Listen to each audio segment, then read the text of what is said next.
자, 할렐루야. 자, 우리 어린이들만 한번 할렐루야 하면 아멘으로 한번 인사해 볼까요? 할렐루야. 예, 아유, 너무너무 아름답네요. 이쪽에는 우리 어린이들이 없는가 봐요. 청소년들이 있나 봐요. 우리 그 어린이들하고 청소년들하고만 한번 인사해 봅시다. 할렐루야. 예, 역시 어린이들이 더 씩씩한 것 같아요.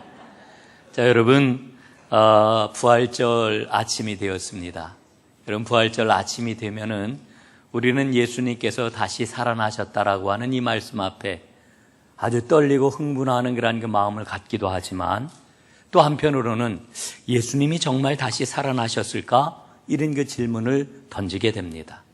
예수님이 다시 살아나셨느냐라고 하는 것은 아주 근원적인 질문입니다. 부활이 거짓이면은 기독교도 허위일 것입니다. 그러나 부활이 사실이면 세상에 누가 뭐라고 해도 예수님은 하나님의 유일한 아들이십니다.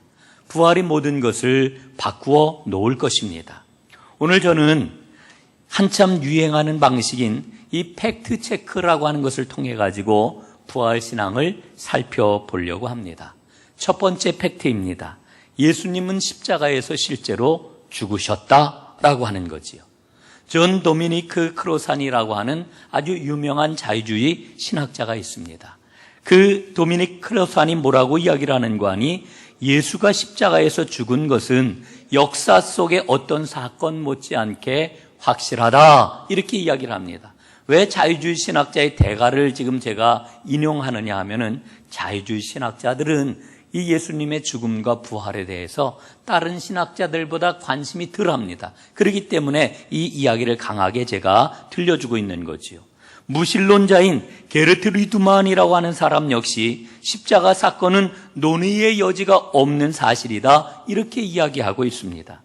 여러분, 이들이 이렇게 말하는 까닭이 있습니다. 사복음서를 보게 되면은 복음서는 하나같이 예수님의 십자가 죽음을 말하고 있지요. 또 기독교 바깥에도 보면은 예수님의 십자가 죽음을 입증해 주는 그러한 자료들이 굉장히 많습니다. 역사가인 타키투스는 이렇게 이야기를 합니다. 예수는 티베리우스 황제 치하에서 극형에 처해졌다, 이렇게 기록하고 있습니다. 여러분, 한 번쯤 이름을 들어봤을 법한 인물인데 유대인 역사가이지요. 요세푸스는 이렇게 이야기를 합니다. 빌라도가 예수님에게 십자가형을 선고했다, 이렇게 기록을 하고 있습니다. 여러분, 유대인들이 성경 다음으로 많이 읽는다고 이야기하는 탈무드에 보면은 예수가 죽임당하셨다라고 하는 기록이 나와 있는 것을 볼 수 있습니다.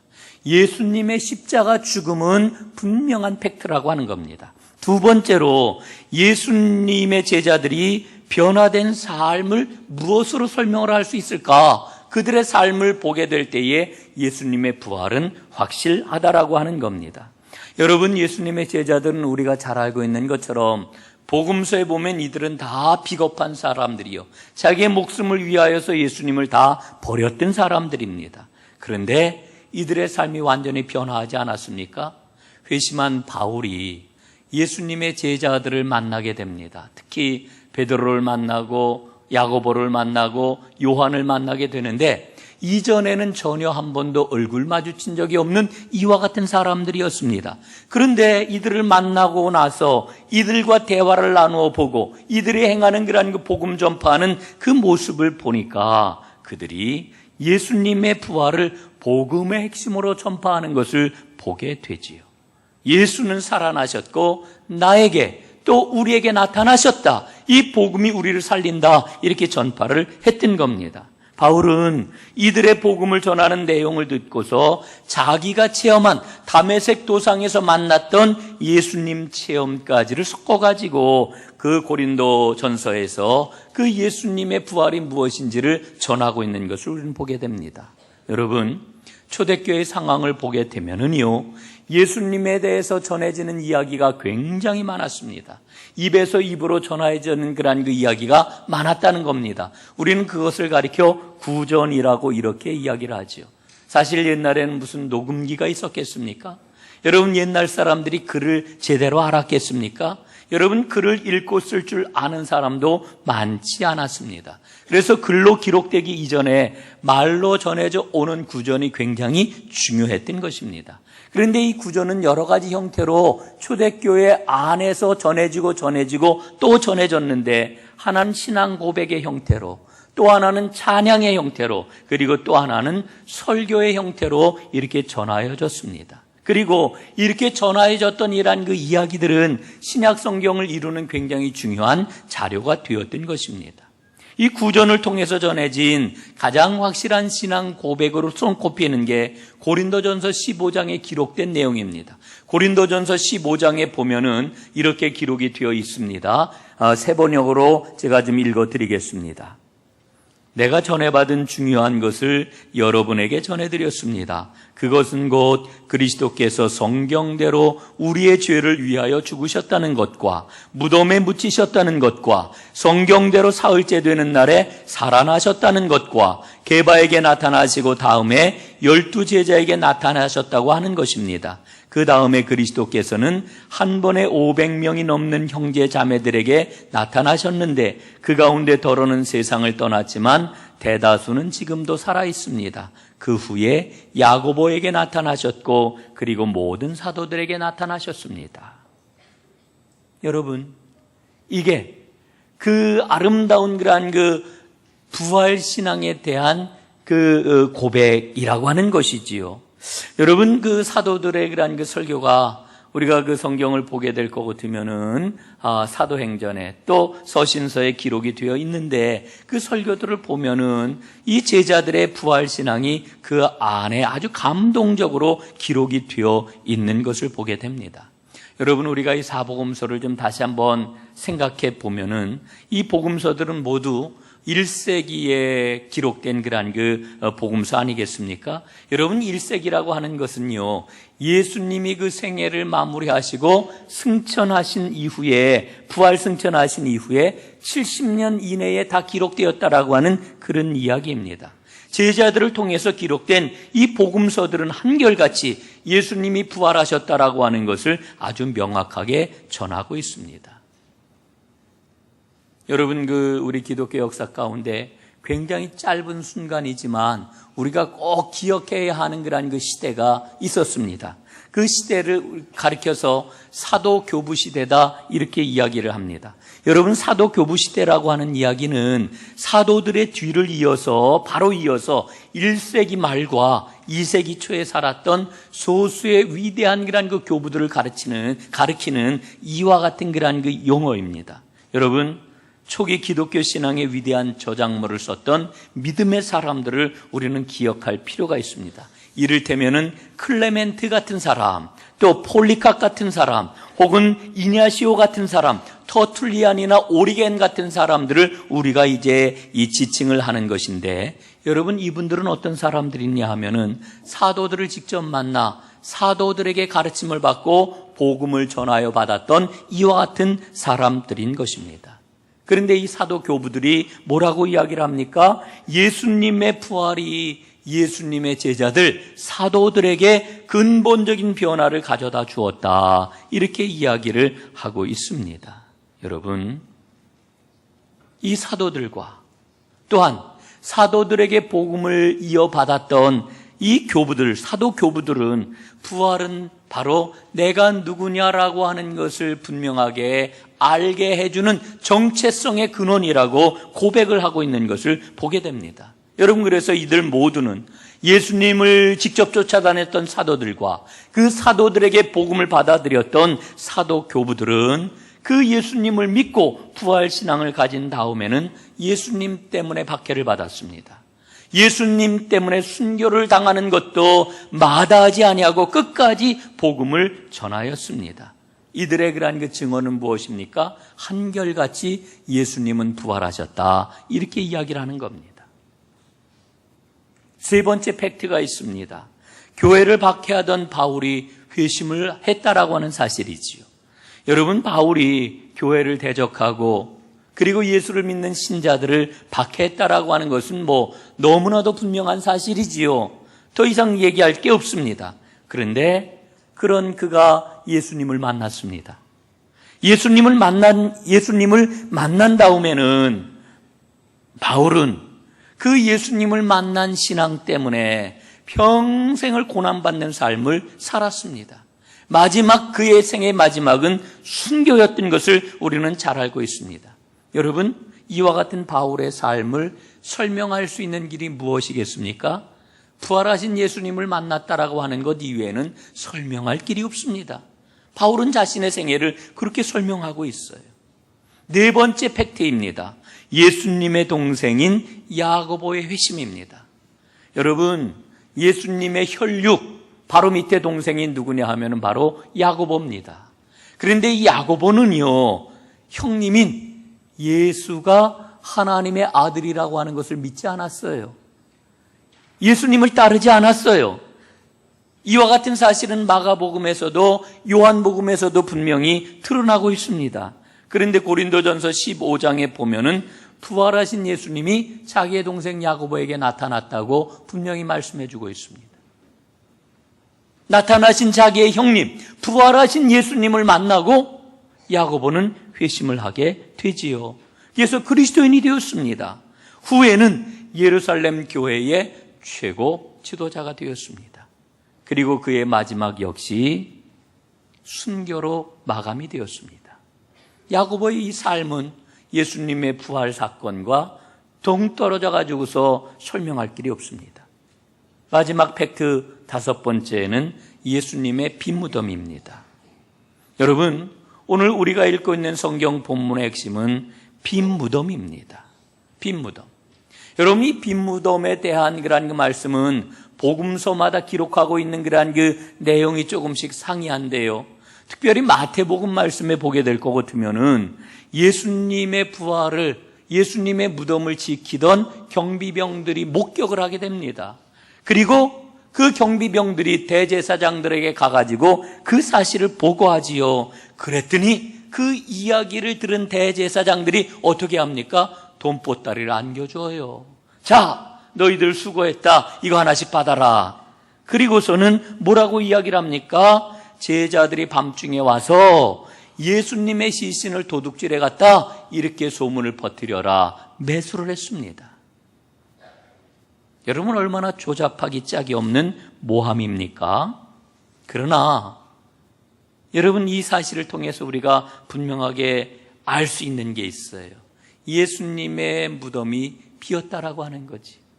빈 무덤이라고 하는 것을 이 사실은 강력하게 증거해 주고 있는 겁니다. 여러분, 그런데 오늘 본문 가운데 우리가 정말 눈여겨봐야 될 게 있습니다. 주목해서 봐야 될 게 있습니다. 빈 무덤을 증언하는 사람들이 누구입니까? 여인들입니다. 이 여인들이 지금 빈 무덤을 증언하고 있다고 하는 것을 우리가 눈여겨보아야 합니다. 여러분, 이게 굉장히 중요한데 왜냐하면은요, 1세기 당시의 문화를 한번 좀 봐야 됩니다. 예? 여러분, 유대 문화든지 로마 문화든지 아니면 실화 문화든지 할 것 없이 중요한 것은 여자들은 사람 취급을 하지 않았다라는 거예요. 여자들을 천대했다라고 하는 거예요. 예? 그러니까 여자들이 뭔가 증언을 하고 여자들이 뭔가 증거를 들이내면은 여러분, 그 말을 어느 누구도 인정해 주지 않았다라는 겁니다. 예? 여자의 증언은 증언으로 여기지도 않았습니다. 여러분, 오늘날 법정에서도 뭐 심신미약자, 뭐 아니면은 그 어린 사람, 뭐 이러면은 여러분, 그 사람이 증언하는 것을 증거로 법관이 채택을 합니까? 안 합니까? 안 하잖아요. 옛날에는요, 예수님 당시 복음서가 쓰여질 때는요, 여자들의 증언은 증언으로 여기지도 않았다라고 하는 겁니다. 여러분, 만약에 부활 이야기를 꾸며내가지고 사람들을 속일 요량이었다라고 하면은 여자들의 입을 통해가지고 빈 무덤을 이야기할 필요가 없다라고 하는 겁니다. 여러분, 스스로 신빙성을 깎아내리는 일이잖아요. 스스로 신빙성을 깎아내리는 이와 같은 일을 왜 하겠습니까? 복음서 저자들이 바보입니까? 만약에 부활 이야기를 지어낸 것이라고 하면은 빈 무덤을 발견한 것은 뭐 베드로라든지 요한이라든지 아니면은 유력한 남자들을 내세워 가지고 이 이야기를 증언하게 했을 것입니다. 여러분, 그런데 그러지를 않았어요. 무슨 이야기입니까? 꾸며낼 필요도 없이 이 빈무덤 부활 사건은 너무나도 명백한 사실이었기 때문이라고 하는 거지요. 여러분, 기독교를 대적하던 사람들, 또 신앙에 대해서 회의론자의 모습을 보이던 사람들, 복음을 멸시하던 사람들, 이 사람들을 통하여서 우리에게 성경은 부활을 설득력 있게 증언을 하고 있습니다. 그리고 예수님의 빈 무덤은 예수님의 부활을 더욱더 강하게 방증을 해주고 있는 것입니다. 이 모든 이야기를 통해 내릴 수 있는 결론이 뭘까요? 예수님은 다시 살아나셨다. 여러분, 우리가 오늘 인사를 나누면서 주님이 다시 사셨습니다 이랬더니 우리 이렇게 인사했잖아요. 정말로 주님이 다시 사셨습니다. 정말로 주님은 다시 살아나셨습니다. 여러분, 그러나 예수님이 아무리 다시 살아나셨어도 내가 믿지 않으면 소용이 없는 거지요. 믿음이 너무나 중요한 겁니다. 여러분, 처음 제자들이 예수님이 다시 살아나신 것을 잘 믿었을까요? 믿지 않았어요. 여러분, 복음서를 다 보세요. 4복음서를 다 보면은 처음 제자들 예수님이 다시 살아나셨다라고 하는 거 믿지 않았어요. 여러분, 그러니까 오늘 내 마음속에 정말 예수님이 다시 살아나셨을까? 그건 아무래도 믿어지지가 않아. 여러분, 이거는요, 내 믿음에 이상이 있는 게 아니라 아주 지극히 정상적인 겁니다. 그래서 우리에게 믿음이 필요해요. 오늘 주님께서 여러분 모두에게 부활을 확신하는 믿음을 주시기를 주님의 이름으로 축복합니다. 예. 여러분, 사람들은요, 믿어지지 않아서 믿지 못하겠다고 이야기를 해요. 믿을 만한 확증이 있어야 된다고 이렇게 생각을 하는 거지. 여러분, 어제 이제 세일의 특별 새벽 기도회를 마치면서 마지막으로 여러분들에게 소개해드렸던 이어령 교수의 그러한 그 간증을 여러분들에게 잠깐 소개하면서 오늘 말씀을 좀 마무리하려고 합니다. 이어령 교수는 이렇게 고백을 해요. 삶과 죽음을 한번 생각해 보세요. 여러분은 태어날 때를 기억하십니까? 여러분의 기억은 언제부터 시작이 되십니까? 여러분의 태 속에서 어머니의 자궁 속에 있을 때, 그리고 자궁을 뚫고 이제 세상에 태어날 때 여러분은 여러분 자신을 기억하십니까? 여러분은 여러분의 죽음의 순간을 볼 수 있습니까? 죽음의 순간을 보는 사람이 있습니까? 죽음의 끝을 향하여 걸어가는 것을 인식하고 하는 사람이 있습니까? 인생은 탄생이라고 하는 이 기슭에서 죽음이라고 하는 저 기슭으로 넘어가는 것인데, 우리 인생을 생각해 보면은 양쪽 기슭이 다 없는 상태에서 다리 위에 서 있는 것이 우리 인생입니다. 결국은 믿음이 문제입니다. 안 믿으면 없는 것이고 믿으면 있는 것입니다. 사람들이 구체적인 확증을 이야기를 하는데, 이 구체적 확증이라고 하는 것은 인간의 머리로 생각하는 허상입니다. 우리에게는 믿음이 중요합니다. 저는 이 이어령 교수의 간증을 읽으면서 제 마음속에 참 은혜가 되었습니다. 여러분, 처음 제자들 부활의 믿음을 갖지 못하고 의심했습니다. 도마가 그걸 생생하게 보여주지요. 다른 10명의 제자들에게 부활하신 예수님이 나타났을 때 도마는 그 자리에 없었습니다. 그래서 이야기를 합니다. 내가 내 손을 예수님의 그 창자국 옆구리에 넣어보고 예수님이 못 박히신 그 손을 만져보지 않고서는 믿지 못하겠다, 이렇게 이야기를 하지요. 예수님이 다시 나타나셨습니다. 부활하신 예수님이. 그리고는 이제 도마에게 또 그 자리에 있는 모든 사람들에게 말씀을 하시지요. 너는 나를 본고로 믿느냐? 보지 못하고 믿는 자들은 복되도다. 여러분, 오늘 이 자리에 계신 여러분과 저는 보지 못하고 믿는 믿음의 사람들인 줄로 믿습니다. 그래서 우리 주님께서는 복되다고 말씀을 하십니다. 이 복된 부활의 믿음을 가지고 하나님의 나라를 멋지게 힘있게 능력 있게 시작하는 하나님의 사람들 다 되시기를 주님의 이름으로 축원합니다. 기도하겠습니다. 하나님, 오늘 주님께서 부활하셔서 우리에게 생명이 시작되었고 우리에게 하나님의 나라가 아름답게 펼쳐지기 시작했는데 주님 믿음이 없어서 이 길을 걷지 못하는 슬픈 일이 없도록 주님 저희들에게